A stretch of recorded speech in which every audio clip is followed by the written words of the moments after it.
Hello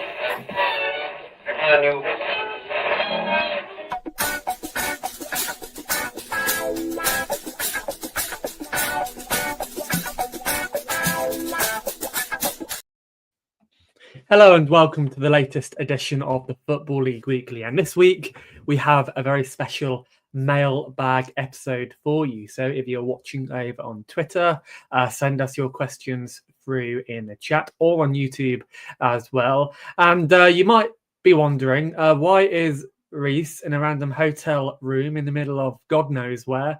Well, Rhys, this is the perfect time for you to plug your new series coming up. So why are you in that hotel room and what new series are you doing?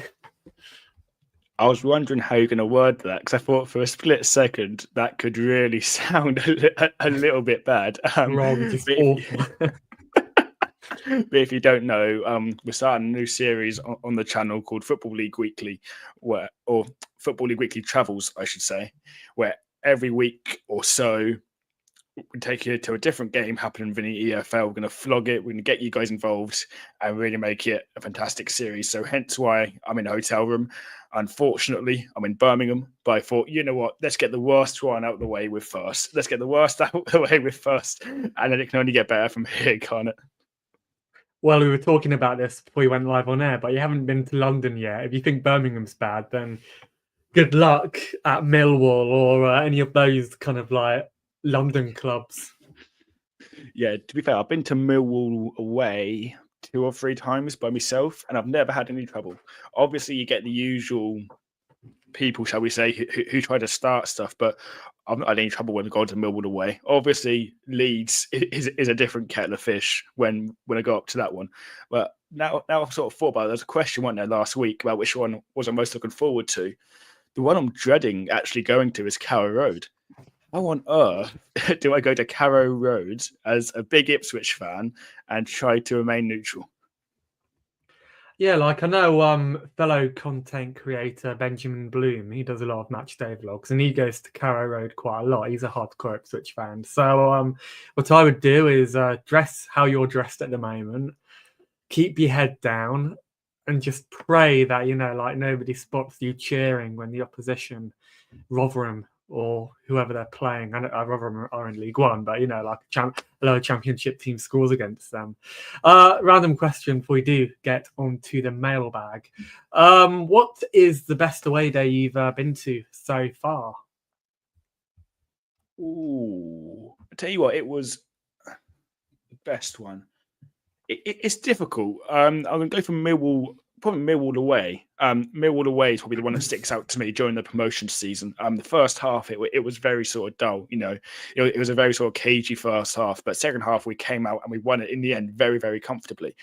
So I think that one stands out as part of the promotion season. That's the only away game I actually got to during the season, just because of work and other commitments. So I think that Millwall away really sort of sticks out. I think Nottingham Forest stands out from quite a few seasons ago now. That was the one where we were 1-0 up until the 85th minute, and then we lost it 3-1.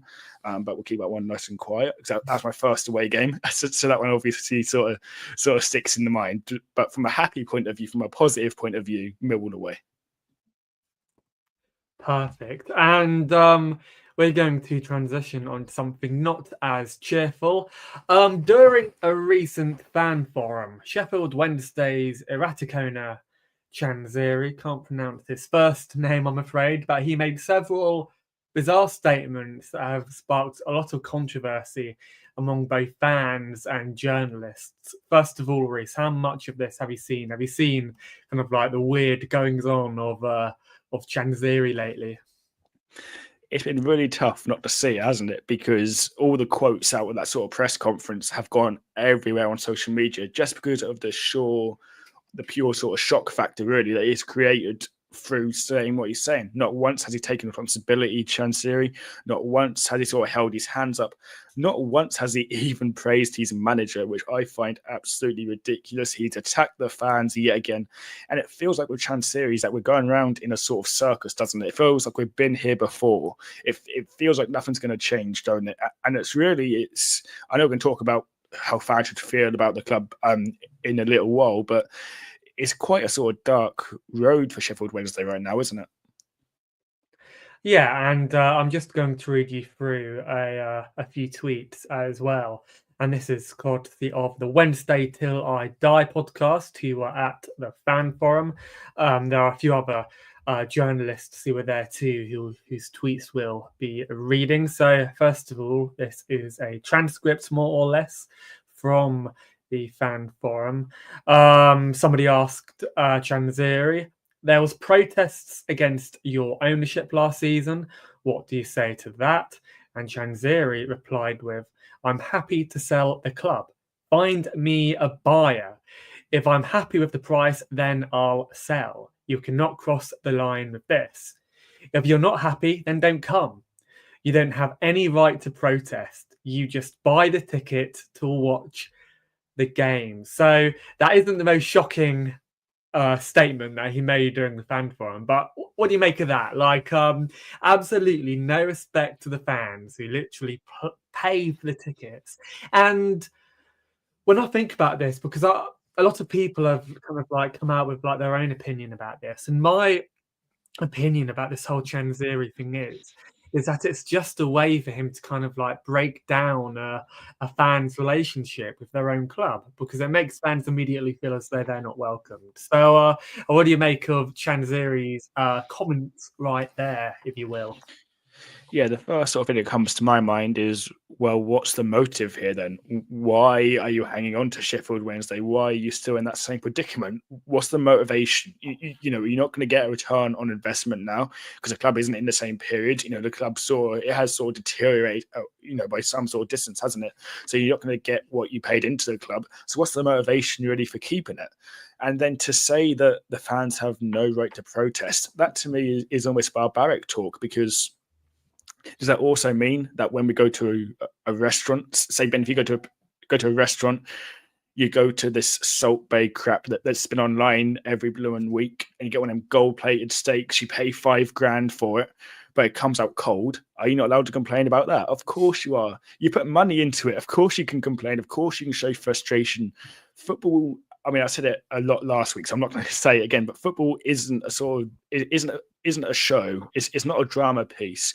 You can get emotionally involved. I do it probably more than anyone. You're allowed to shout. You're allowed to show that you're not happy with what's going on the pitch.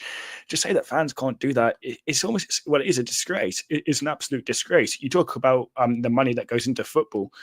I mean, really, for an average ticket in the Championship, I'm not sure where Sheffield Wednesday's ticket prices are, but if I had to guess, you're probably looking between £25 to £35, aren't you, to get in the gate at Hillsborough? And that's before you've thought about parking, before you've thought about getting to the game, if you're going to have any drinks or anything to eat at the stadium, if you're going to get a program.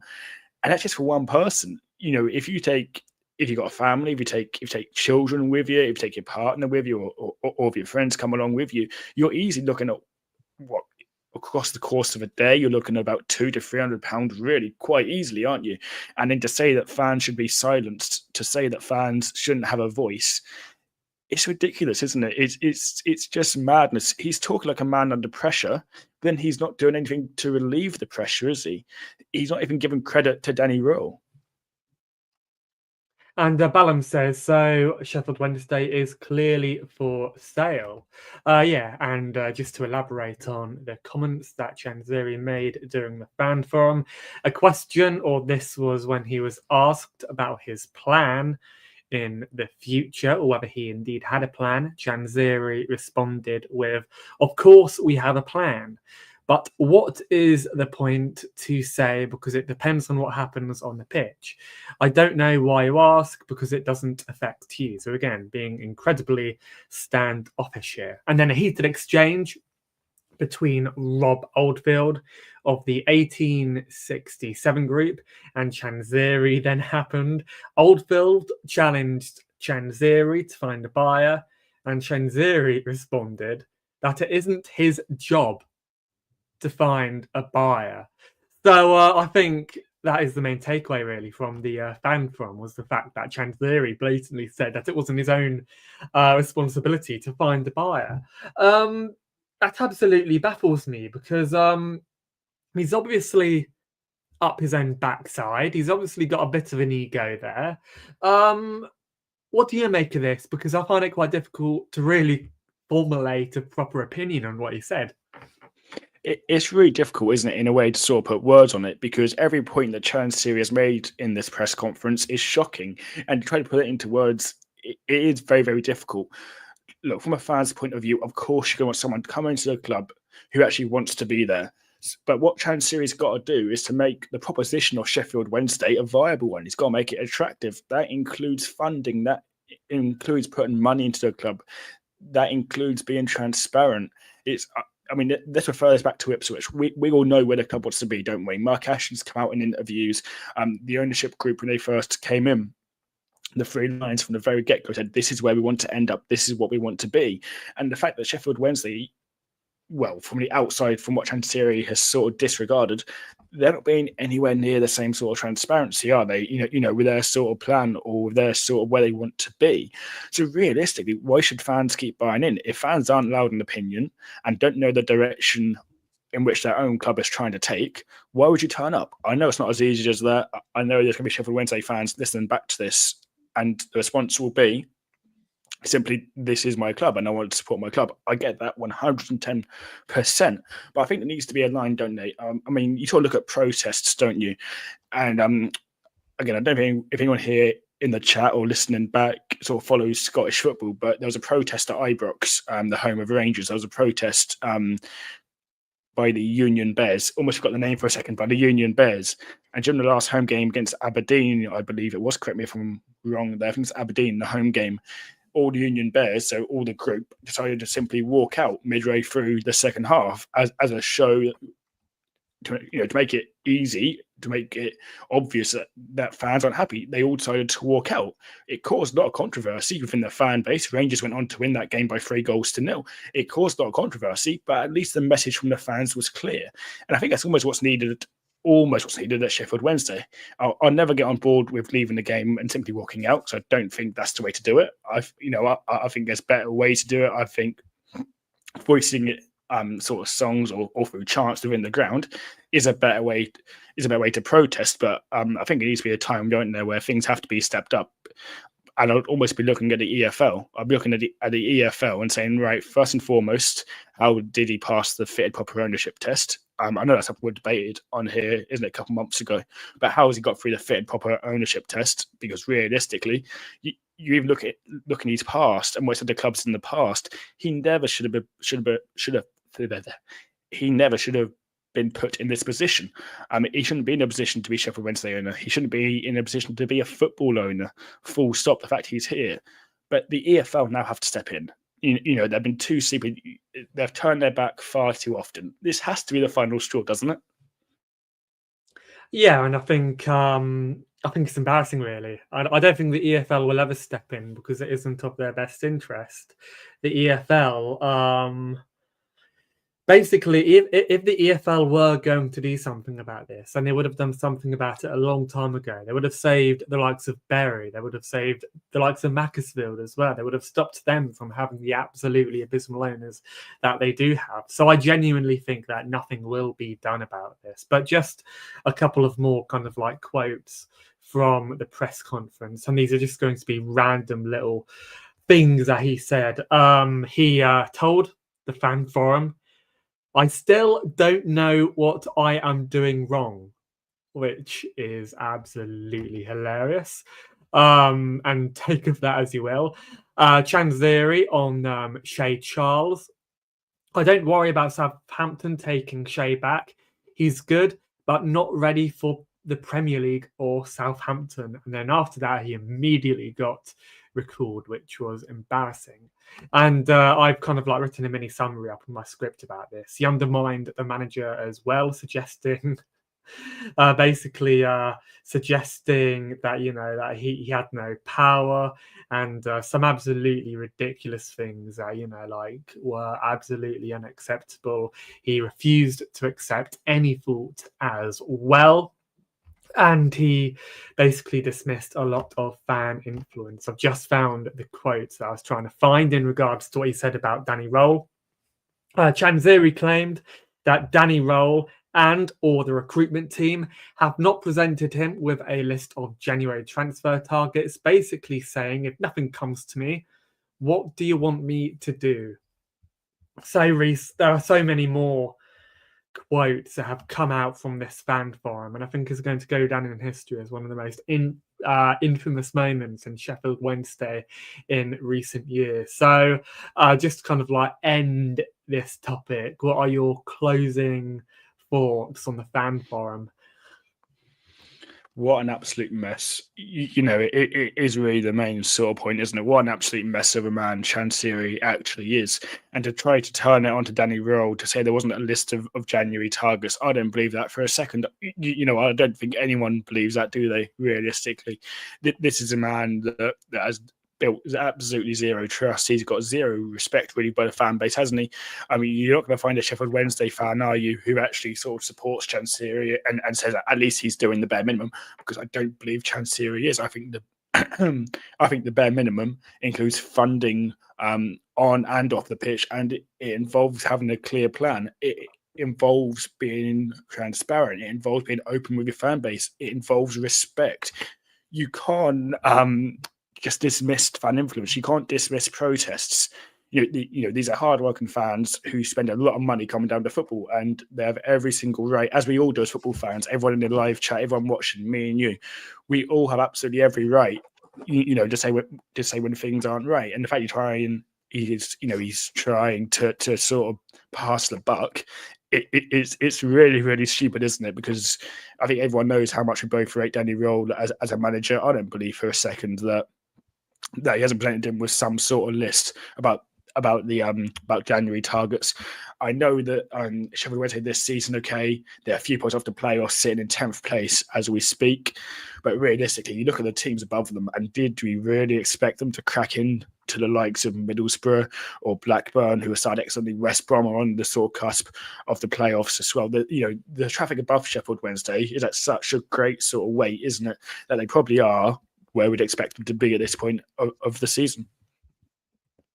Yeah, I agree. And now we are going to be talking worst transition ever. My brain is not on today. We are now going to be opening the mailbag. There you go. Saved it. If you are watching on Twitter, then there is a live chat function. Simply click on the stream and it should open up for you. It wasn't working last week. Hopefully this week it does work, as it should basically. And if you are watching on YouTube, then get involved on the conversation as well. So the first question that we have is from Alan Michaels. Are Sunderland ever going to be back in the Premier League? I reckon not. Same with Stoke, Blackburn and QPR. So Rhys, will Sunderland ever be back in the Premier League? Yeah, I think if they don't do it this season, and then I am more worried, to be honest. I think this season that they are in the best sort of place that they have been for a few years to push the Premier League football. I know that, the likes of Leeds, Burnley, Sheffield United, that sort of quartet of teams are all very, very strong. And it's going to be hard for them to get into that top two. But I said I said last week, didn't I, that I expect Leeds to sort of fall off as they always do. I think Burnley under Scott Parker, I don't rate him, to really push this Burnley team into the next gear. So I reckon they're going to sort of fall off as well. So I think Sunderland do have a very good chance of breaking into that sort of top two. You look at who they've signed. Enzo Lafay looks an absolutely fantastic signing, doesn't he? And he really complements that midfield very, very well. Him and Joe Bellingham are going to be an absolute fantastic watch, aren't they? When they sort of get playing, but they've got a really good balance, haven't they? That really good balance of youth, even with the likes of Chris Rigg, who's only 17, 18 years old, isn't he? Regis Labrie has been absolutely fantastic. The manager's getting there, isn't he? We understandably had our reservations, didn't we, about Labrie coming into Sunderland because of the intensity. The intensity. That is a word, isn't it? Intensity. Yeah, it is. Yeah, because the intensity. Yeah. For those who don't know, I have been vlogging all day as well, so my voice is definitely hitting hard. But the intensity of the Premier League and of the Championship and the competitiveness, save me, Ben. But of the Championship, it creates a sort of hard job, doesn't it, when you go into Sunderland? But if they don't sort of push the top two this season, then I don't see it. Perfect. And of course, a lot of these questions are from last week as well. Another question from Alan. Evening, guys. Plenty of transfers in the last week since the last show. And I'm not talking about Haaland's 10-year deal. Yeah, which is absolutely bizarre. He's not going to stay there. I know this isn't the Premier League show, Rhys, but he's not going to stay there for 10 years, is he? Absolutely not. All it is a way to sort of keep a player under wraps, isn't it? While also trying to comply with likes of FFP and PSR, isn't it? It's a way of paying out a bigger fee, but stretching it and stretching it and stretching it. I don't know if you guys have seen, but there was another podcast this afternoon, Ben Foster's podcast, and I managed to find out sort of little details about Haaland's new contract. So he was on £375,000 a week as a base salary. He is now on £500,000 a week basic salary, and it's estimated that with add-ons, sponsorships, bonuses, the rest that goes into these, he's going to be earning £900,000 a week. Is what they expect over this whole time. I'm sorry, but Nobody needs that much money. Nobody does. Like, what are you going to do with that much money? What incentive have you got to play football if you're given what, like over $1 million a month? You have a bad performance. What incentive have you got? It's absolutely ridiculous. So the question is, will we get a proper transfer deadline day this year? So keeping on the topic of money, do you reckon we'll get a proper transfer window? And how much money do you reckon will be spent on the transfer deadline day? Oh, it's a tough one, isn't it? Because I think you compare the sort of January window to the summer transfer window, and deals are more sort of finely picked, aren't they, in January? There's going to be, across the EFL, there's going to be hundreds of millions, isn't there? Really, I'll probably guess £150 million, I reckon, in total spent at a bare minimum across the EFL. But probably the transfer, I don't know if you guys have seen it. I was keeping a close eye on Birmingham because of the vlog that I'm making. But they've signed Grant Hanley, haven't they, from Norwich on a deal until the end of the season. In the live chat, what do you make of that, Birmingham signing Grant Hanley? Because I think I've got an opinion that actually surprised a few people. I actually rate that as a very, very good addition. I think, okay, realistically, he's not going to come in and play every game, is he? I think that's an obvious one. It's quite simple to understand the fact that towards the back end of his time at Norwich, he wasn't match fit. He was on the bench. When he came on, he looked slow. He looked lethargic. But to have, he must be up 35 now, to have the experience that he does in the dressing room during the promotion push, I think is absolutely fantastic to have his experience. Not to play, I don't think he's going to start a game this season for Birmingham, but to be on the bench and have that voice in the dressing room, that really stands out as a very smart piece of business. Yeah, and he's still only 33 years old. I remember it was the season we got relegated. Ipswich got relegated, 2018 and 19. And I was listening to a podcast basically building up the East Anglian derby that year. And they were calling Grant Hanley past it back then. And my controversial opinion is that I've always rated him as a defender. I don't think he's past it. I still don't think he's past it. I think in League One, he could do an absolutely brilliant job. So, a really good bit of business right there, and we'll talk about this next week, as this isn't necessarily a transfer focused episode, unless, hint hint, we do get asked about the transfer window, but there have been so many good deals so far in the January transfer window. So John Fleming asks, evening guys, seeing as it's the mailbag episode, here is a question. What do you make of Gary Caldwell's 2-match touchline ban? So, Rhys, Gary Caldwell has a 2-match touchline ban. What do you make of it? Yeah, I don't know if you guys have seen what it was for, but it was a 2-match touchline ban, and it was also fined close to £3,000. Basically, it came from a position where he was incensed, wasn't he, about a penalty that wasn't awarded to his side. He's admitted to abusive language and foul language towards officials. He's admitted all of that. Realistically, I think it's probably the right thing, isn't it? Isn't it probably to ban him for 2 games? The only thing I would question is, after seeing this from Gary Caldwell, is there perhaps a disciplinary issue within Exeter C? Perhaps heads do get lost too easy. But look, I think all that is speculation. we all know, don't we, the standard of refereeing within the EFL or within England as a whole is absolutely abhorrent right now. You know what? I won't going to talk about it, but the decision last night in the Brighton versus Ipswich game not to send João Pedro off is an absolute disgrace, and how that has not been overturned. It's criminal. If you haven't seen it, I don't know how the fuck did I get onto this. If you haven't seen it, it's a joke. So essentially, the ball gets played back to our keeper Christian Walton, who plays a pass up to the right hand side. I'm not exaggerating. You can check my Twitter page. And João Pedro just leans in with elbow first and almost knocks Christian Walton out, doesn't he? VAR checked it and agreed yellow card. But how did I go onto that? But essentially, I think it's the right decision. I think refereeing within the country right now it is at an all-time low. But you can't react in the way in which he did. It's not professional. It's not setting the right example for the team either. Perhaps there is a disciplinary issue there. Yeah, I mean, it's not the first time this season that he's been involved in a little bit of controversy on the touchline.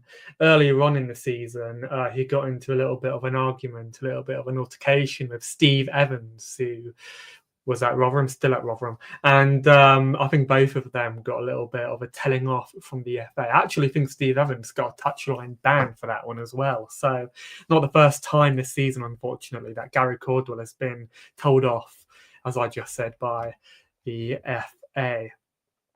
So a question from Ballum from last week. Should Snake Nathan Jones return to Luton?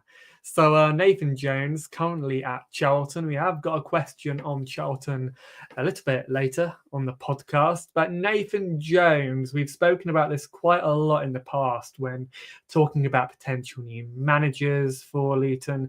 And they do now have a new manager in Matt Bloomfield. But should Bloomfield not work out there, would you, as a Luton Town fan, accept a return of Nathan Jones in any capacity? Because their turnover in managers in recent years hasn't been significant. They've kept hold of their managers, but with their current position, who knows? Yeah, I think Nathan Jones going back, I really wouldn't have been a fan of it. I know I said last week that I would have liked to have seen it in a sort of jokey, sort of carnival way, and the fact that can he sort of resurrect Luton Town again. Realistically, no. I think the two times he's been there in the past, he's left, hasn't he? As soon as the next club has come knocking, and that's exactly what Luton Town right now do not need. I think they've actually done a really sort of shrewd bit of business in getting in Matt Bloomfield. He is a manager that I do rate. I was doing a fantastic job with Wycombe Wanderers, weren't he? Getting them really knocking on the door of the title within League One. He was doing a very, very good job, building a very good project. But from a Wycombe point of view, to see Matt Bloomfield actually go, it leaves a sort of sour taste, doesn't it? It leaves a very sort of sour taste in the mouth. And what's people's opinions on that as well? Because the way I see it, Bloomfield was associated, wasn't he, with Wycombe Wanderers for 21 years, wasn't he? And he's left just as the project is starting to spice up, isn't he? Just as the project is really starting to sort of gain wheels, he's then ditched. He's almost followed suit, hasn't he, of a Nathan Jones? He's doing very well with Wycombe. He's got them fighting for the League One title, which I don't think anyone had them down for, did they, at the start of the season? He was performing very, very well. And as soon as another club has come knocking, and with respect to Luton Town, as soon as a club who aren't a million miles away in terms of where they are in the football pyramid right now, as soon as Luton Town come knocking, his sort of ditch him. So it does leave a very sort of sour taste from a Wycombe point of view. But I can see why Luton have made the move. Yeah, and Bloomfield has brought along a trusted coaching team as well, with assistant Richard Thomas, first team coach Lee Harrison, and senior analyst Ben. I can't pronounce his surname, so I won't even give that a go. But basically, he's brought in his entire backroom staff as well. And his first game in charge is set to be against Preston North End. So Ben Morris says, Nathan Jones does seem to be universally unpopular, doesn't he? His stock would never be as high as it was before he went to Stoke. Made a fool of himself in press conferences since too.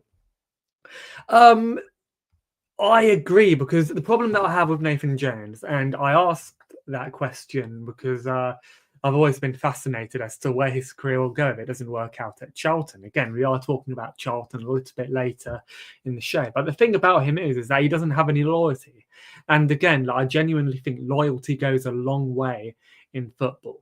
He went to Stoke the first time, didn't work out, went back to Luton. Fans thought he was going to be there for the long run. He had kind of like mended his relationship with Luton fans, and then immediately went to Southampton, which was, I think, one of the worst appointments in Premier League history. And now he's at Charlton. So silver linings and all of that. Looking through some of the questions. So, do you think Stockport will make the playoffs this season? So, Stockport County, they started the season really well, actually. At one point, they were second in the league table, but at the moment, they are seventh. They are struggling a little bit at the moment, I'm afraid, with all things considered and the expectations at the start of the season. But do you reckon that they'll make the playoffs, Rhys? I think Stockport are a very sort of strange one to talk about, aren't they? Because if you looked at where they were before Louis Barry was recalled by Aston Villa, then my answer to that would have been yes. My answer would have been he's a difference maker within this Stockport side. He's the one who can turn on a sixpence and make something out of nothing, can't he? He was a very, very special player for Stockport. But now he's gone, I do believe that he leaves behind him a very sort of big gap. You look at the Stockport County side, and realistically, on paper, is it a side that you'd put down as a top 6 contender? Probably not. If I'm being perfectly honest, it's not a side I look at on paper and go, this side is going to be something special.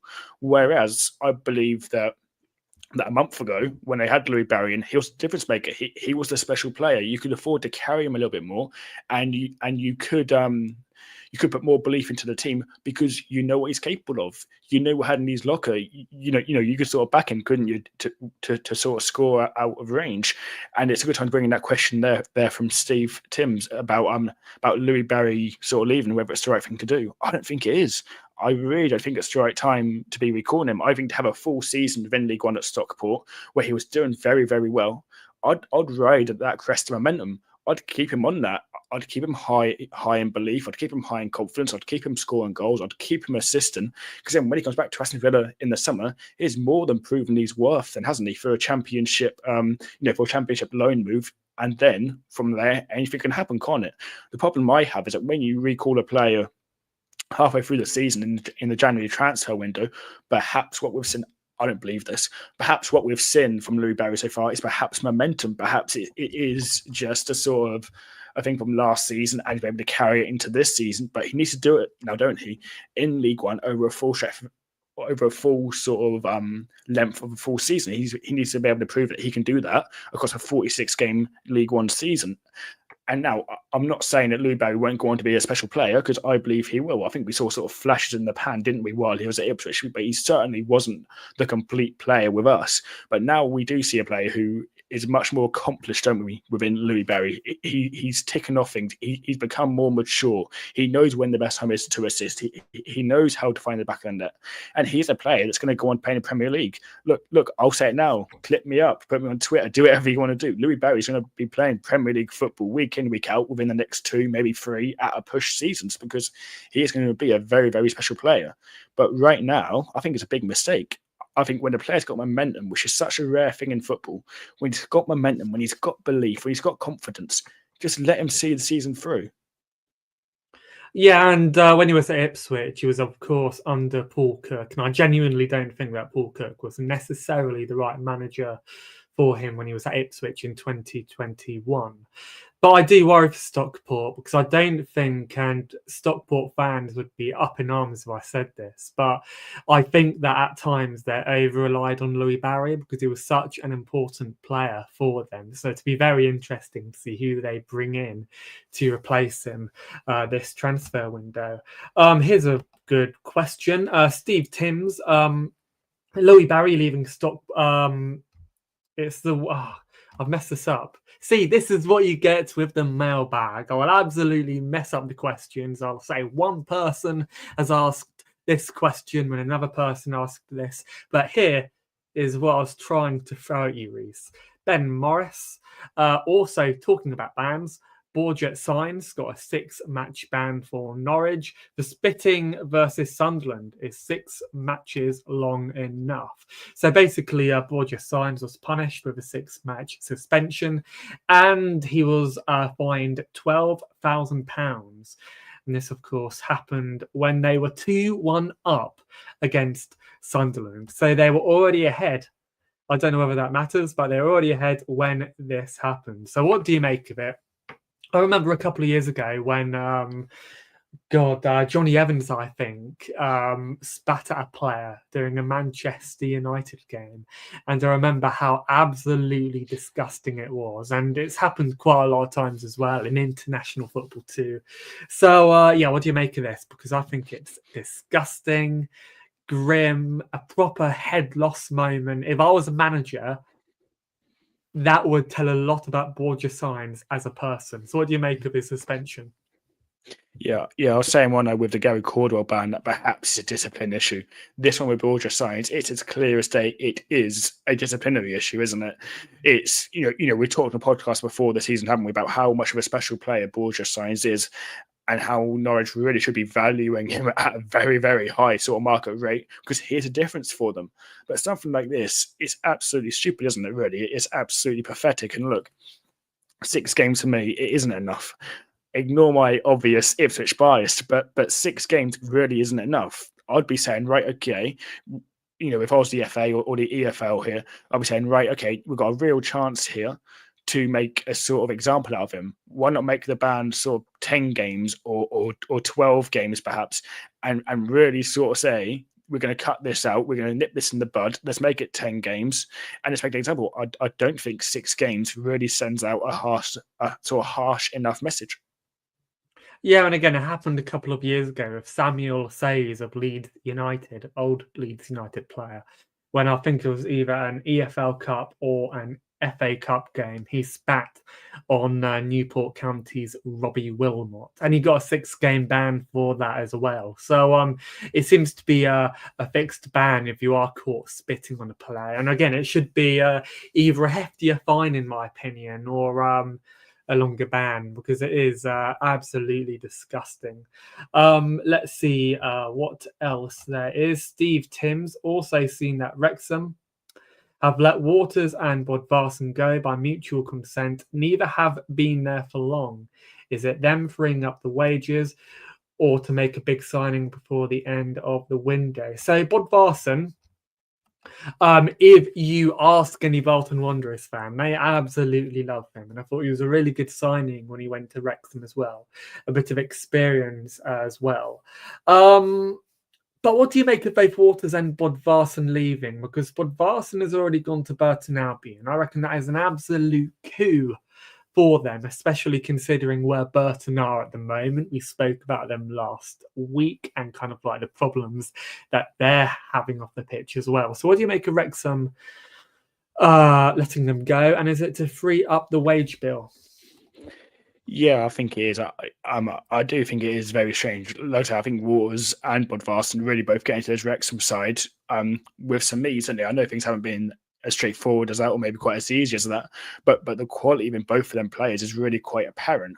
The reason why I say I think it's to free up the wage bill is because you look at how competitive the top of League One is. You look at how well Birmingham have been performing, and you look at how well so far Wycombe Wanderers are also performing as well. That Wrexham now find themselves in a bit of a battle, don't they? And they didn't necessarily have this kind of a sort of quality battle within League One and within the National League, because through both of those promotions, the main sort of competitor was only one side, wasn't it, within Stockport County?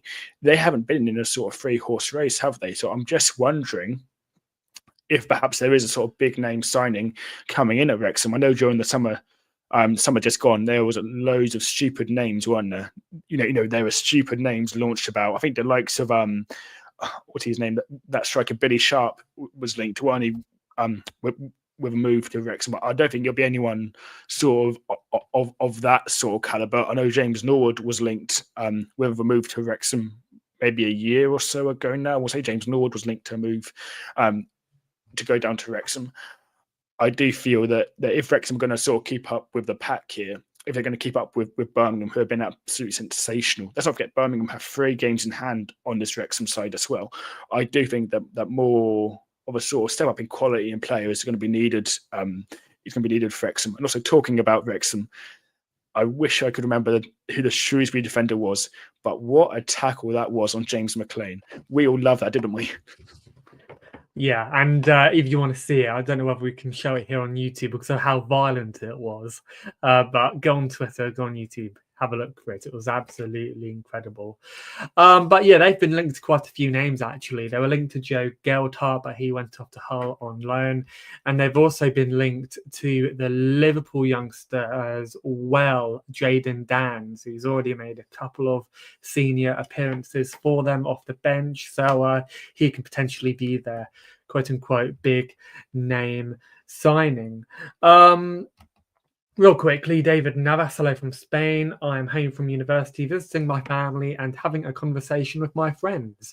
They ask me who the best Spanish player in the EFL is, but can't think who it is. So I have a name, and I think you have a name as well. Is it the same guy I'm thinking of, Rhys? Shall we go 3, 2, 1? Yep, 3, yeah. 2, 1. Borja Sainz. Borja Sainz. There you go. Brilliant player. So Gary Jones, Darren Moore has picked up back-to-back Manager of the Month awards at Port Vale. Great to see him getting some acknowledgement, but surely he is too good for League Two. So Darren Moore, I remember when he first ventured into senior management, and it was after David Wagner had left Huddersfield. Huddersfield were at the very bottom of the Premier League, and he won Premier League Manager of the Month in his first month there as caretaker manager. He's been here, there, and everywhere, really. He was Sheffield Wednesday manager, got very harshly let go. And on the subject, because if you've just joined earlier on in the show, we were talking about Chansiri. Chansiri had a real heads gone moment in a press conference with Darren Moore, basically, where he revealed that they had fallen out, and that was basically why he had been sacked from Sheffield Wednesday. He's been at West Brom as well. So I think Darren Moore is too good. I think he's a manager who could do a brilliant job anywhere in the EFL. So do you think he's too good for Port Vale, or do you think, given their project at the moment, because don't forget they are having a very, very good season. They are 4th in League Two at the moment, only 3 points off first place. Do you reckon it's the right project for him at the moment? Yeah. I think that we all can agree, can't we, that Darren Moore is a manager whose sort of stock and what he's done in the game as a manager so far puts him above League Two level, doesn't it? I think realistically, for Darren Moore, I'd say his stock right now, I'd say it's probably bottom half Championship, top half League One. That's where, if I could sort of place him in a job, that's a sort of position I'd be looking at placing Darren Moore in. I think what they got going at Port Vale right now is a project that for any manager is very, very difficult to say no to, isn't it? I mean, the project they got going on there, it is very, very good. Whether they're going to break into the top 3 or not, I think only time is going to tell with that, because obviously Walsall have been absolutely incredible, haven't they, so far? They're kind of racing out the blocks in these first 20-odd games or so. Crewe Alexandra have been fantastic. Salford, it was only, wasn't it? I'm trying to think when it was. Only a few weeks ago, maybe sort of 6-7 weeks ago, we were sat here, weren't we, wanting more out of Salford, weren't we? And the sort of turnaround from them has been absolutely phenomenal. So I think for Port Vale to break into the top 3 within League Two, it's going to be a tough challenge. But under Darren Moore, I think they've got the right manager. They've got a fantastic project. I don't see why they can't push into it. I agree. Dan Green, evening lads. I've joined late as I've just got home from work, so missed the start. Looking forward to seeing Rhys's new Football League weekly vlogs that I saw you tweet, and excited to see Dave returning to the channel as well. He's also got a new vlog series coming out, so keep your eyes on them. They are non-league related. Samuel Boggs, where's that bloke endlessly plugging his own vlogs? He's right there opposite me at the moment. So real quickly, Rhys, where can people find your vlogs, and what is your first one going to be? Because we haven't actually revealed yet what game you're going to. Yes, so I'm hoping to have it drop onto YouTube it's tough because I'm staying here overnight after the game as well. Just makes traveling easier, doesn't it, after the game? And then Sunday, if it's show at home. So it should be out hopefully by Monday. I'm hoping to have it sort of land on YouTube by sort of Monday morning or so. And you may have heard us already talking about it. I'm staying in Birmingham because I'm watching Birmingham City hosting Exeter City tomorrow. So that should be a fantastic game, and I can't wait to bring it to you. So, Dan Green, have you discussed Fleetwood Town yet? We've been in a right mess in the last few years, but can you think of a positive? So we haven't actually spoken about Pete Wild yet, because this was a bit of news that we weren't covering since I think I was away in New York when this happened. But Pete Wild is their new manager. I guess you can still call him new. But what do you make of Fleetwood Town? Any positives about them? At the moment, they're 16th in League Two. They've only won one of their last 5 games. But what positives can you say about them? Because give them credit, they are, I guess, 2 points above the relegation zone, 3 points. Yeah, they are a tough side, I know, Fleetwood, to find sort of many positives about. I do think they got a really good manager within Pete Wild. I think he's going to steer them in the right direction, and that's really as positive as I can get for Fleetwood Town at this moment in time. I still look at this. I still look at the sort of start and 11. I want more quality in there before I start pushing them into a sort of top half League Two side. I still need to be 3 or 4 real signings, as I call them, 3 or 4 signings to really sort of push you in the right direction, get the spine of the team sort of there or thereabouts. I wouldn't say that I'd have Fleetwood Town sort of pushing for playoffs or anything sort of that caliber. I do apologise. I wouldn't have them sort of pushing for that caliber for about sort of maybe 3 or 4 seasons. So I just don't think they're there yet. I'd almost put Fleetwood Town, and it'd be good to get your opinion on this, Ben, actually. I'll probably put sort of Fleetwood Town and Colchester within the same sort of bracket almost. I think they're both now sort of moving away from the wrong end of the League Two table, aren't they? They're both slowly starting to pick up. But I think the road towards a successful season, or building towards a successful season, which would be sort of the top 7, pushing towards that, I think is a very, very long road. And I don't think it's going to be for the next sort of 3 or 4 seasons. So I'd put them in a very similar bracket, almost support Vale. I think it's a project at Fleetwood Town at this moment in time. Yeah, and I genuinely think, this is just my opinion, by the way, that there are worse teams at the moment than Fleetwood. Morecambe, they've been they've actually picked up some form lately. I know they won their last game, but I still think they're in some real trouble. Carlisle, God, we'll talk about them on another week on the podcast, I think, because there's a lot to unpack there as well. And Tranmere Rovers as well. So you do, in my opinion, have a couple of teams who I guess are worse than them. If not, I think Morecambe and Carlisle are definitely in a worse position than Fleetwood are at the moment on the pitch. So it's going to be very interesting to see what our discussions are like about the bottom half of the table come the end of this season. So, Alan Michaels, should I say, I've only just discovered Over the Bar recently. We really appreciate that because we've seen an abundance of new faces here lately, and that always means a lot to us as well. We always get excited whenever we see new faces in the chat. So if you are watching or listening at the moment on Spotify or iTunes or anywhere else, get involved in our live streams. Head over to the chat, get involved in the conversation. This week, we're doing a mailbag where we are, of course, answering all of your questions. We'll be doing a few more before the end of the season, so we'd love to see anybody here. If you have any friends that are into football, tell them about Over the Bar as well, about the Bundesliga show, about the Football League Weekly as well, about Rhys's vlogs as well. We have a lot coming up for you all to be very excited about. And of course, David's non-league blogs as well. I would love to have him back on the show too, so who knows, maybe David will be joining the two of us soon too. Looking forward to seeing your new vlog, Rhys. Sounds great. And did I hear non-league vlogs from Dave as well? Sounds amazing. Keep up the great work. Rapidly becoming my favorite channel. Again, we really appreciate that. Thank you very much.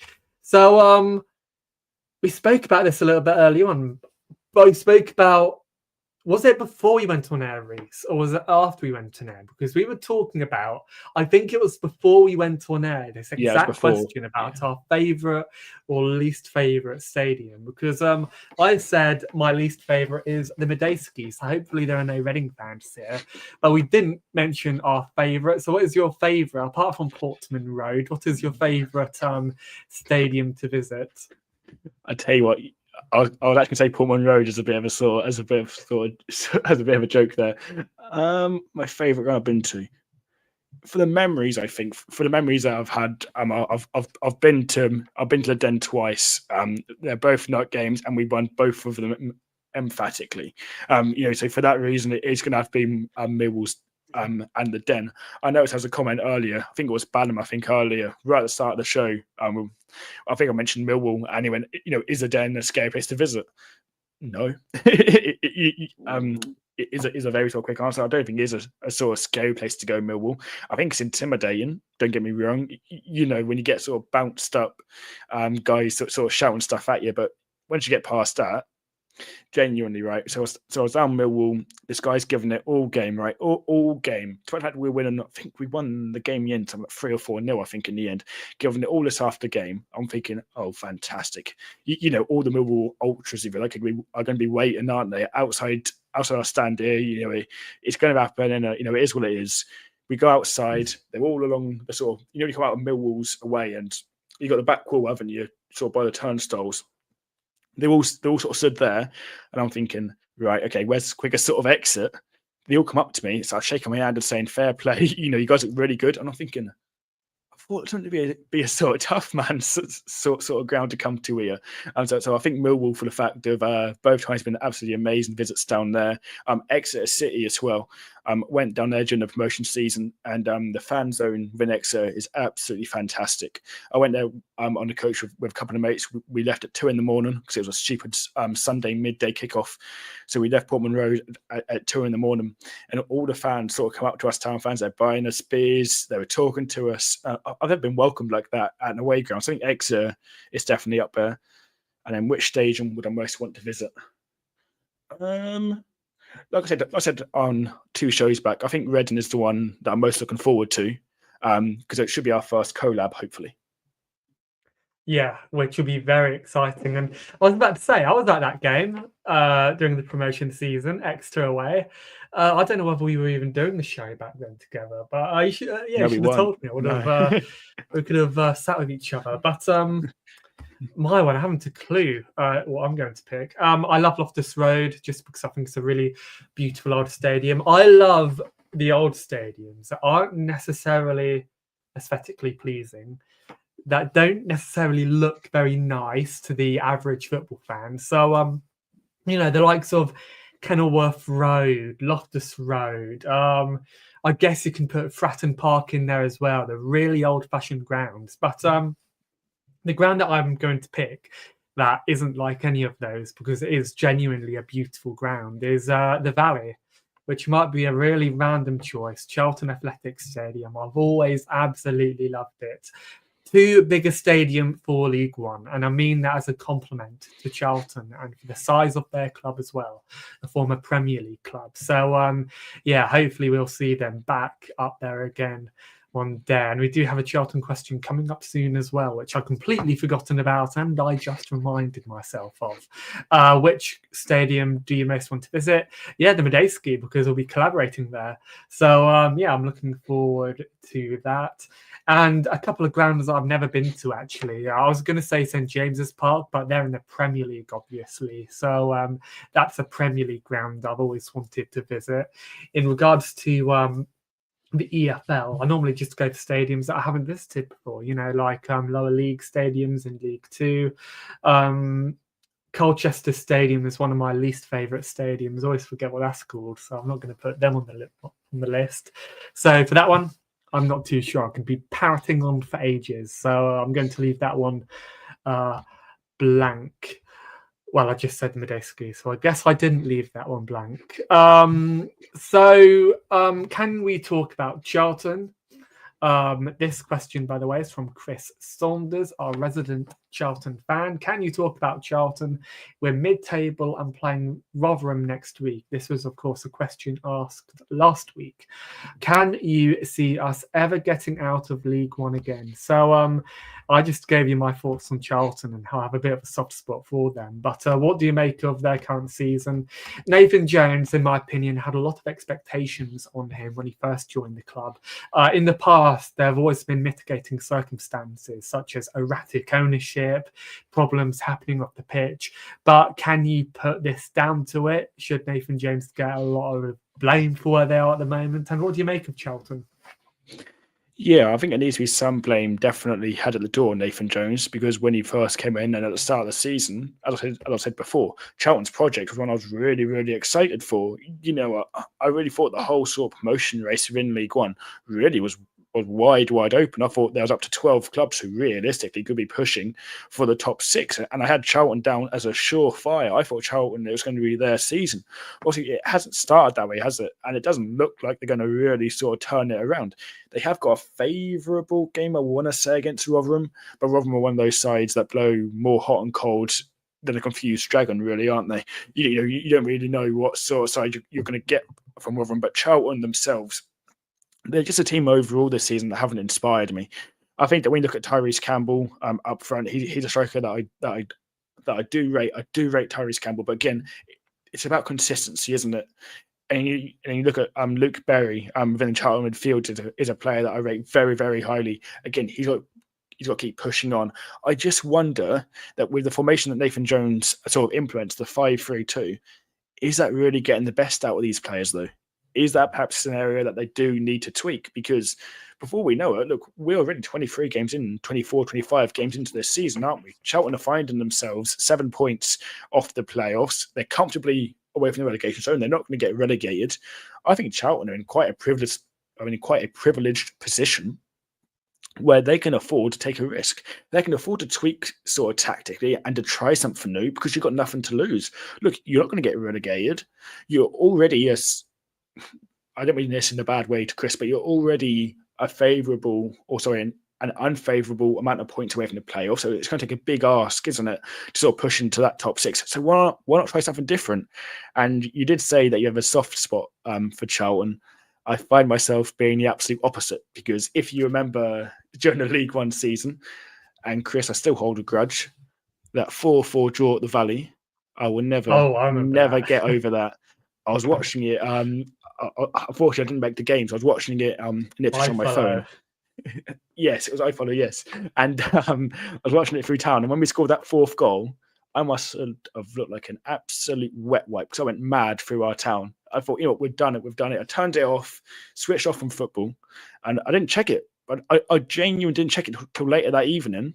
And people going mad on Twitter. And I'm thinking, what on earth's going on here? And somehow, some way, you guys managed to put it back to make it 4-4. So I still hold a little bit of a grudge for that. But no, really, Charlton are a side that should be harder than what they are. They've got too many individual sort of quality, talented players who are in that side. They shouldn't have been mid-table in this league.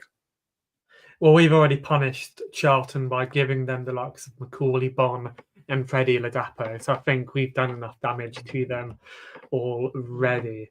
So Dan Green, who would be your rising star in the EFL so far this season, as in your shout for the next best thing? So Rhys, who is your rising star in the EFL this season? Am I allowed to have 3? Yep. Yeah. I genuinely can't tell you between these 3 who I rate higher. So Borja signs at Norwich. I think he's going to go on to do absolutely amazing things if he sorts his discipline out. I think Nathan Lowe. Actually, I've got 4. I'll stick to 3. I think you've got Nathan Lowe, who's been recalled by Stoke, hasn't he? I think he's going to go on to do fantastic things. He was fantastic for Walsall, so he's a player that I rate very, very highly. And then Richard Kone at Wickham, I think he's going to go on to do absolutely fantastic things, isn't he? You know, he started the season absolutely on fire, and it's a huge reason why Wickham are where they are. So they're probably my top 3. But also a very, very big shout out to Louis Barry. I know we talked about him earlier in the episode, but I think he's going to Premier League football. Yeah, and I absolutely agree there. And some of the best youngsters I think in the league so far this season is Romain Esse. Hopefully he stays there, but I reckon he's going to be off to a Premier League team. Job Bellingham. Look, I know that's like a really obvious answer. So many people have are going to pick him, as we all know who his brother is. But he's actually been really impressive so far this season at Sunderland. And yeah, there are so many to think of as well, but those are my two. I know we were only asked to pick one, but those are two that I'm going to pick. And Richard Konya as well. I've always rated him. Read into his story and his background and kind of like where he's come from and the story that he's had to get into the EFL. It's absolutely incredible. But I could go on for ages about who the best youngster is in the EFL. And favourite club badge in the EFL and least favourite. Who is your favorite badge? I mean, what is your favorite badge, and what is your least favorite badge? I'll do least favorite first because that's very, very easy, and that's Norwich.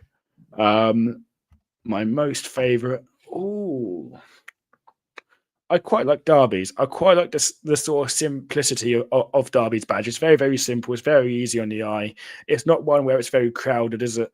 You know, you look at some badges, don't you? Maybe it's all like a Watford where things are sort of squeezed in and it's very small and it's very congested. But I like Derby. I like how simple the ram is and how easy it is. So Derby for me. Oh God, this is a really difficult question. Least favourite is Leeds United's or Salford's. I know Salford's badge genuinely has a lot of history behind it, but I'm not very keen on badges that have been like modernised or changed to be modern. And Leeds United, a couple of years ago, they obviously did that to their badge, and I think it looks absolutely awful. MK Don's badge as well, for obvious reasons. That's just me being a little bit biased given their reputation. Sorry, MK Don's fans in the chat. My favourite, though, again, like that is a question I'm going to probably have to think about because I don't really know, to be fair, because like I never really think about championship clubs. I could just be sat here umming and ahhing for the next couple of minutes, which would make absolutely great listening to everybody in the chat at the moment. I've always liked Coventry's badge, a proper throwback, proper old school badge. I was going to say Norwich's badge, though, I'm going to be absolutely hated by both you and all my fellow Ipswich fans. So I'm not going to say them. I'm just probably going to go for a Coventry because they have a proper old school badge. I love old school badges as well.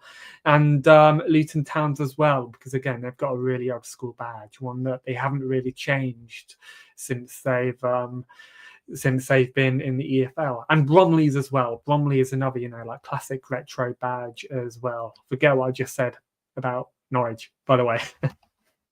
Which current EFL manager would you most like to go for a pint with? For me, it's Steve Evans. Who would you most like to go for a pint with, Rhys? And everybody else in the chat at the moment, because I'd be fascinated to hear who you all want to go out for a pint with. I've got to say, first and foremost, these questions tonight, guys, are absolutely fantastic. Thank you all for joining us. It's absolutely fantastic. Who would I like to go for a pint with? I think Danny Roll, because I think, obviously, being German, I think he can take a lot of beers. I reckon he'd be the sort of the father of the group almost. I think he'd be there just to sort of keep the evening intact. He could down 20 pints, he'd be absolutely fine. And at the same time, you'd get absolutely fantastic football chat, wouldn't you? I think the insight that he could give you into football would be absolutely phenomenal. I think Michael Carrick would be a great shout. I think the stories he'd have from his time at Manchester United would be absolutely fantastic as well. So it would be Danny Roll and Michael Carrick. Or Ian Holloway. I think Ian Holloway would be a really good person to go for a pint with as well. Brilliant pundit when he was doing punditry. Brilliant manager. We all remember what he's done at the likes of QPR. So I'm going to change my answer, my pick, and go for Ian Holloway, not big Steve Evans, because he looks as though he can throw down a couple of pints. So there you go. Ian Holloway for me, and Danny, roll for you. Which manager would you least like to meet in a dark alley? I would have said Steve Cooper, but he's no longer a Championship manager. He last managed in the Premier League. God knows. That is a really good question. Who would you least like to meet in a dark alley? I would have gone.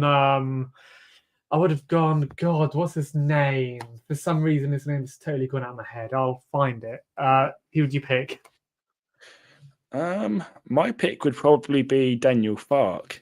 I think after all the criticism I give him for being former Norwich, and now he spent time at Leeds United, I just think he'd be a very, very dirty fighter. I think with all my Ipswich bias as well, he seems like a man who would stick to his principles. I reckon he has a soft spot for Norwich still, and he's quite an intimidating sort of character, isn't he, Daniel Farke? So I'd probably go him. I'm going to go for Mike Williamson, Carlisle, because back in the day, he was an absolutely brilliant defender, an absolute. And we are about an hour into the show, so I can swear he is an absolute shithouse of a centre back as well. So for me, that's quite a straightforward pick, really, in Mike Williamson, just because of what his reputation was like back in the day.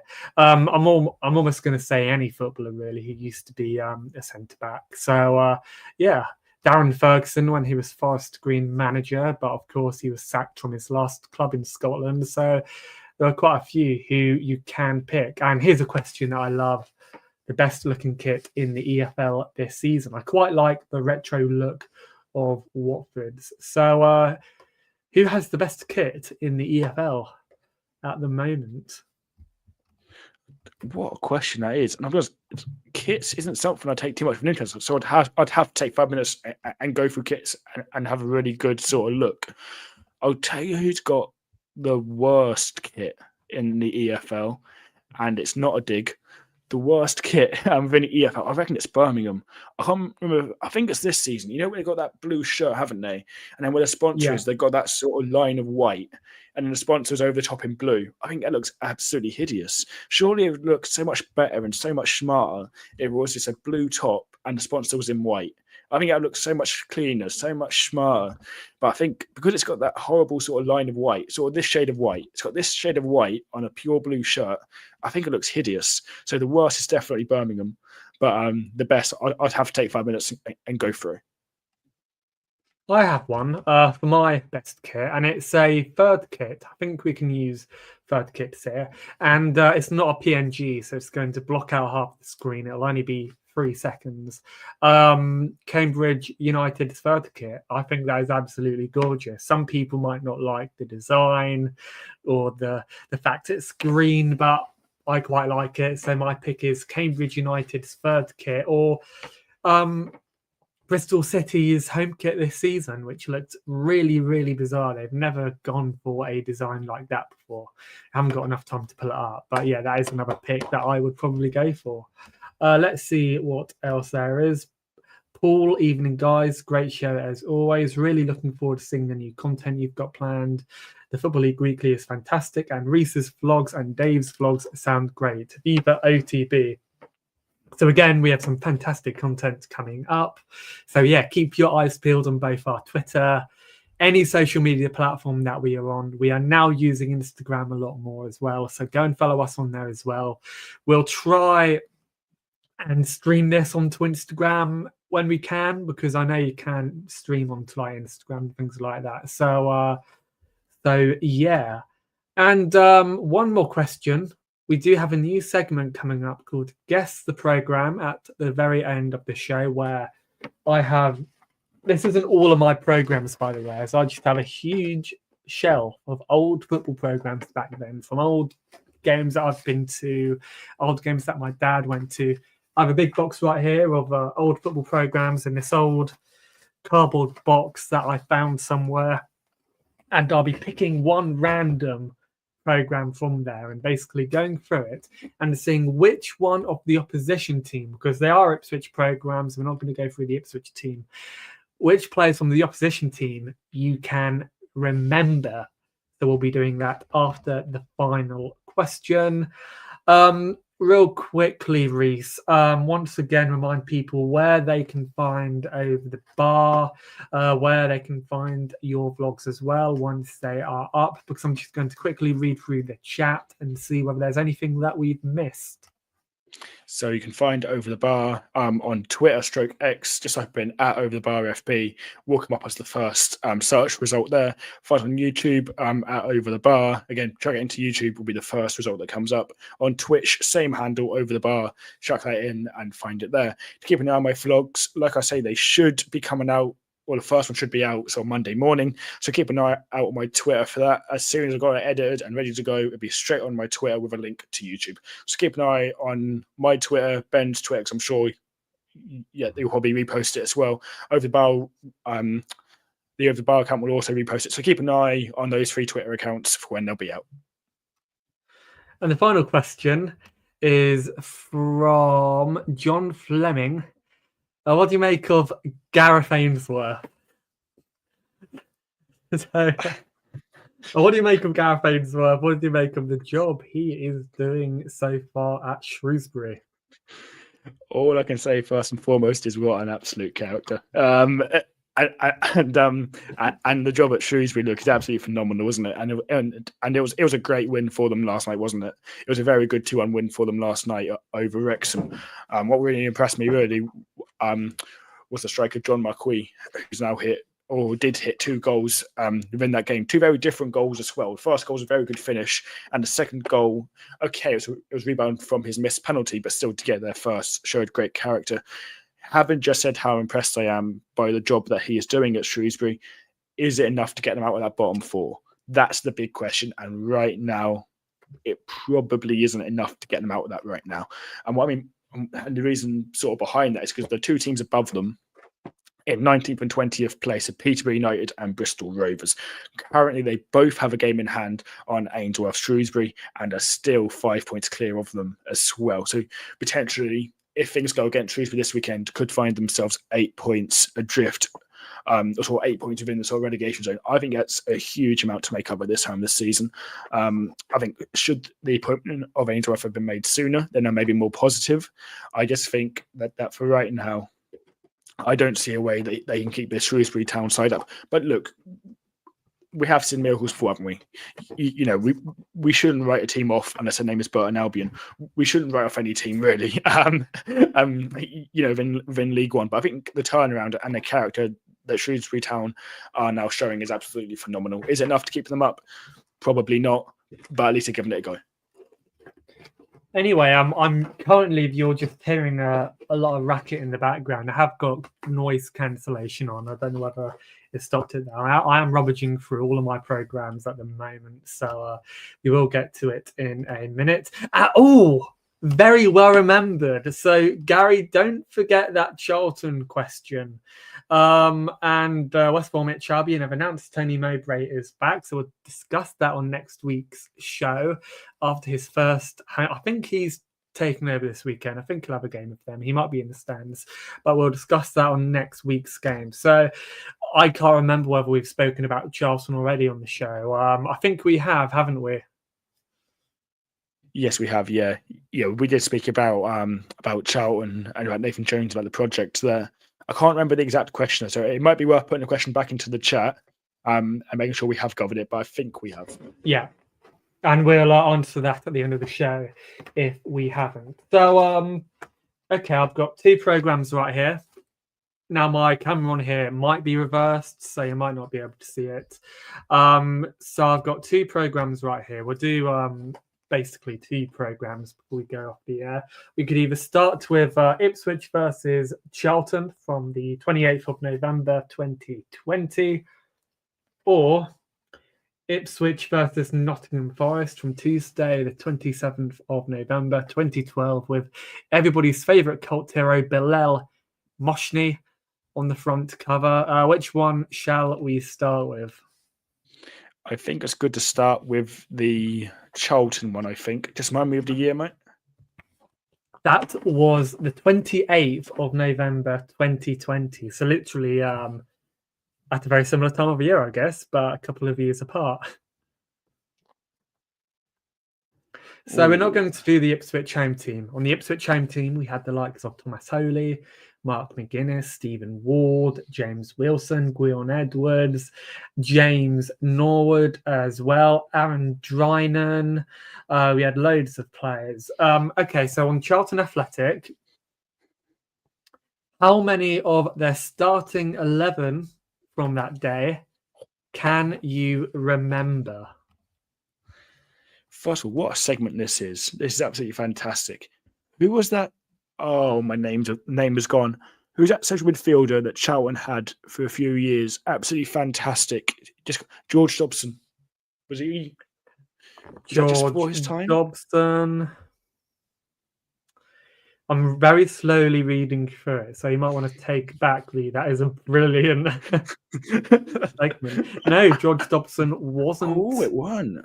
Playing that day. Oh, I was going to say, shall we get Gary to put in the chat because he's the Charlton fan, isn't he? But the question might be too easy for him there. It's genuinely, it's very, very difficult. I feel my mind just gone blank. The problem is, around that time as a Town fan, it was a very sort of sad and dreary sort of time, wasn't it? Yeah, we lost 2-0 that day. Yeah, that doesn't surprise me. Gary James has got the first one. Omar Bogle, so he was in. Omar Bogle is one of them. I'll give you another clue. A bit of a EFL legend. Played for Burnley. Now plays for Aston Villa. He was actually linked to him either way last summer. I don't think he's playing for Aston Villa anymore. I think he's playing for. I won't tell you the team, but that is one clue. So he plays at Aston Villa. Right, let's get that up on my phone, the Villa lineup, or the Villa sort of squad. And then I can sort of go through there and sort of think about who may have been about. So obviously, like Leon Bailey is still well within the side. Oh, I've got a name, maybe miles off. Albie Morgan. Okay. That's an absolutely. Albie Morgan, he started that day. Yes. So we have two. We have a name who I, for some reason, I've just forgotten. Omar Bogle and Albie Morgan. I've got to say, fantastic segment this. There's a defender, isn't there? I can picture him. Can't remember his first name. Pratley. Let's have a look. Pratley did start that today as well, so we can add that to the list. I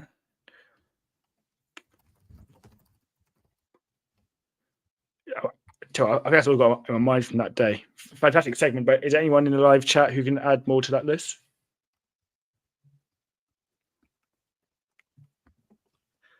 I'm not going to type it up. I was going to type it up and put it up on the screen, but I'll think about the logistics of that next week. I'm a Charlton fan, Chris Saunders. Albie Morgan scored the first goal and Bogle the second. We had Chris Gunter and Ian Matson. There you go. Those are two more players. Chris Gunter was still around in those days. I absolutely forgot that Ian Matson was playing, by the way. Charlton. Would this be a mad shout? Or was it after he left us? Johnny Williams. Yes. He didn't start that day. He didn't start for Charlton that day, I don't think. No, he actually did, surprisingly. I didn't realise that Johnny Williams spent so long at Charlton because I thought he left. Don't forget, this is 2020. So, yeah, it doesn't really surprise me. Yeah. Johnny Williams, that is a really good shout.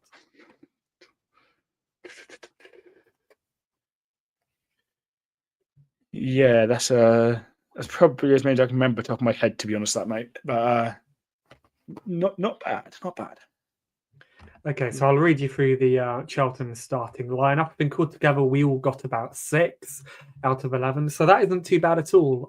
Ben Amos, Chris Gunter, Johnny Williams, Chuck Zanike, Graham Shinney, Darren Pratley, Matthews, Albie Morgan, Ian Matson, Watson, Smith, and Bogle came off the bench. And Maynard Brewer, Pearce, and Madison were the subs that came on that day. And one more, I'm going to go for a slightly easier one. So this was from the 15th of December, 2018. One of the worst Ipswich games that I've ever been to. Ipswich versus Wigan. I think we won 1-0 that day. So there are two former Ipswich players who are at the club at the moment who started for Wigan Athletic that day. So to start you off, we are now doing, I'll write up which game we're doing in the chat so people can get involved. Ipswich v Wigan. Two former Ipswich players started that day for Wigan. I know one of them. As soon as you said that, Sam Morsey. Sam Morsey, yep, that is one of them.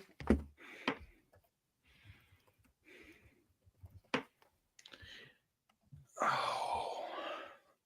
See, there's one more currently still at the club who started that day for Wigan.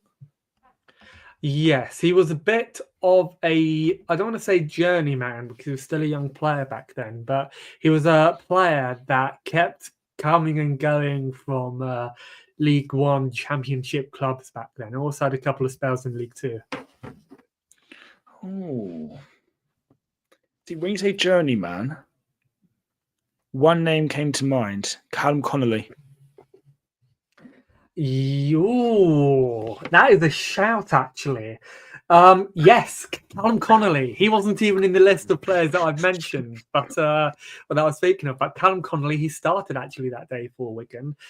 Thinking goal. Who did Wigan have in goal that day? Anyone? Was he at Wigan? Christian Walton. Yes, Christian Walton. So he was in goal that day for them. And back then, because Gary Jones says 2018, was that when we had Trevor Chalobah and Freddie Sears? Yeah, we had so many, like, I don't want to say names because I don't call or consider the likes of Matt Pennington and Jordan Spence names. We had the likes of Jordan Spence, Matt Pennington, Flynn Downs, Trevor Chalobah, Jack Lancaster, whose dad we used to have on the Football League Weekly a long time ago. Loads more names as well. I've just lost the list, but plenty more names as well. Picking games from matches that we won. This is the early bird game that we won, unfortunately, in the first programme that we picked, which was Ipswich versus Charlton from 2020 during lockdown. We unfortunately lost 2-0 that day. So that was an absolutely... Dan Burn, yeah, Gary, he got Dan Burns. He was playing for Wigan that day. Okay, England International. Here's a clue. England International recently came back from injury and scored for his club last weekend. No, midweek. I got that wrong, midweek. Was it a free kick? I didn't watch the game, so I'm not too sure. If it was Rhys James? Yeah, Rhys James. He played for Wigan Athletic that day. Basically... God, shall I read through the list of players that we can have back One then? more, Because though. they had... Yeah. Joe Garner? Ooh, Joe Garner. That would have been... So I think Joe Garner joined Ipswich from Wigan, didn't he? So Joe Garner was at Ipswich in 2016 and 17. So, no, he wasn't maybe playing a couple of years them. here. Well, So I guess a couple of more EFL... Actually, no. You're spot on. I got that wrong. My Ipswich knowledge is generally spot on, but he was number 41 that day. Joe Garner didn't start for them, but he was on the bench that day. So yeah, one you more got question. that right. Yeah, I'm getting too cocky here. Callum McManaman. Callum McManaman. Yeah, he was number 15. He didn't start that game as well. He came off the bench actually during that game. So Callum McManaman as well. And finally, before I reveal it all, a couple of more current EFL players as well. This one, number 3 that day for Wigan. He's an American international.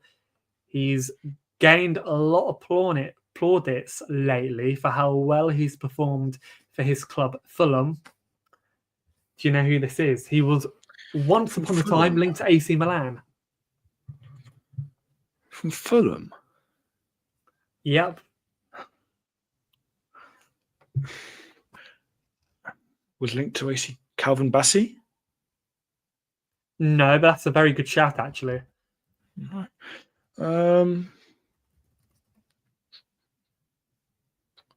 Mate, this is a great shout. One guess, but probably isn't right. Cedric Kipre? He played that day, but not Cedric Kipre. Yeah, I'm not sure on that one from Fulham.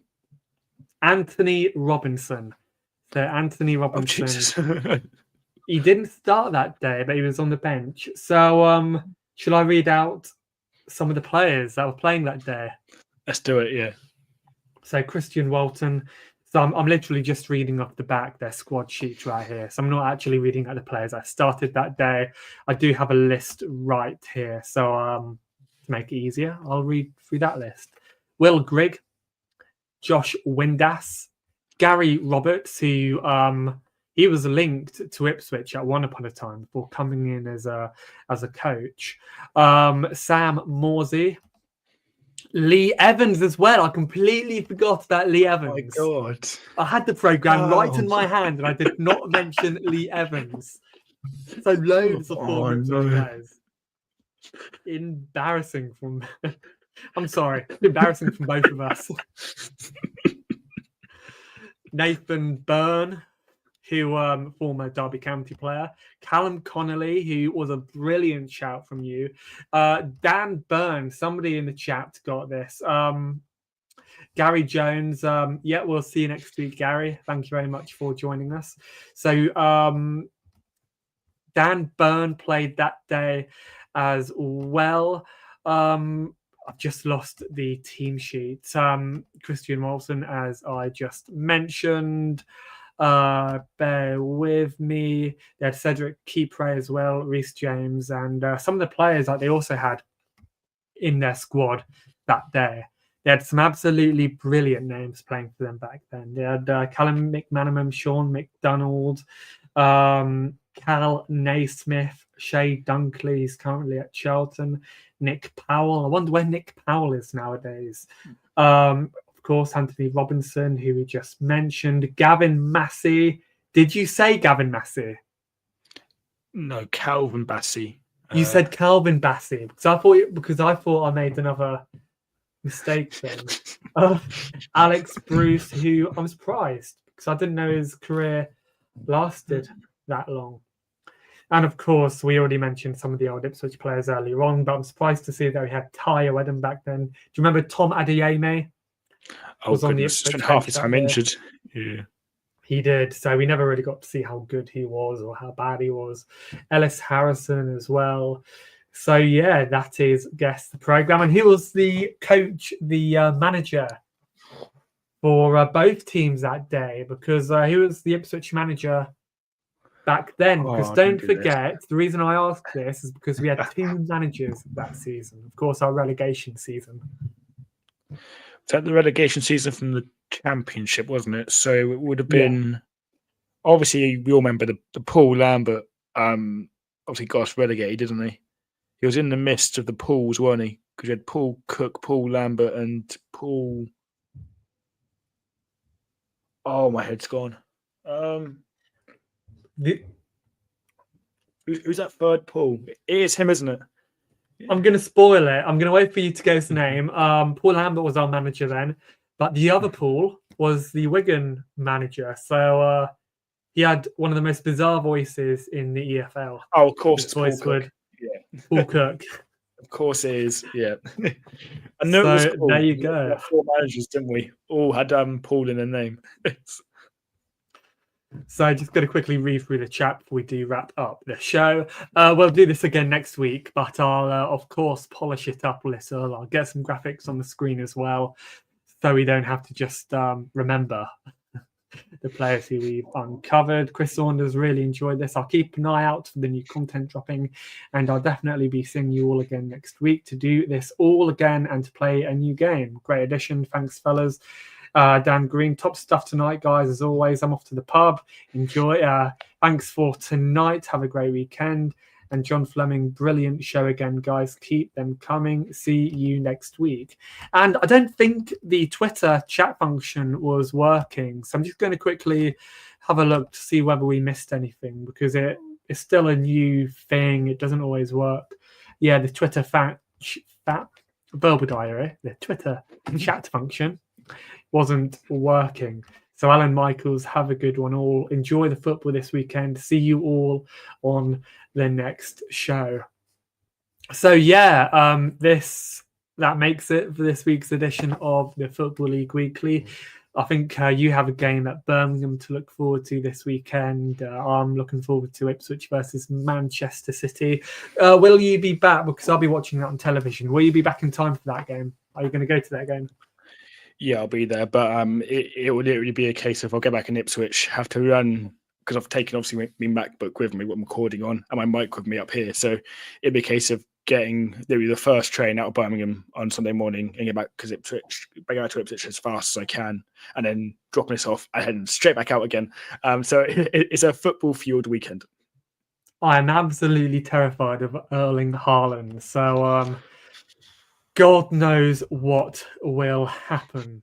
And Ben Morris, stay safe around St Andrews, Rhys. Catch you all next time. So yeah, stay safe, because I don't know what reputation. I've never been there before, actually, but I don't know what kind of reputation they have. So you can find us on Twitter at OverTheBarFB. You can find us on YouTube. Simply type in Over the Bar FB onto YouTube as well. And don't forget to hit subscribe and follow too. We are Over the Bar on Instagram as well. I'll try and find the handle for that, because I can't remember it off by heart. We've just started our Instagram. And of course on our YouTube, you can listen to all of our new shows as well. We have the Bundesliga show, which do about 2 shows a week. So do stay tuned for all of that. You, of course, have the Football League Weekly, which is what you're listening to at the moment. And this evening, we've had so many people watching us, about 84, which is absolutely brilliant. 88 of you, including YouTube. So we all really appreciate your support, of course. If you like and subscribe to our channel, we really do appreciate that. Share this with your friends as well. Share this on Twitter, Instagram, LinkedIn, if you have LinkedIn, anything that you're on. And of course, I'm rabbiting on. We will see you all next week, and enjoy whatever game you are off to, even if you are watching it on the television.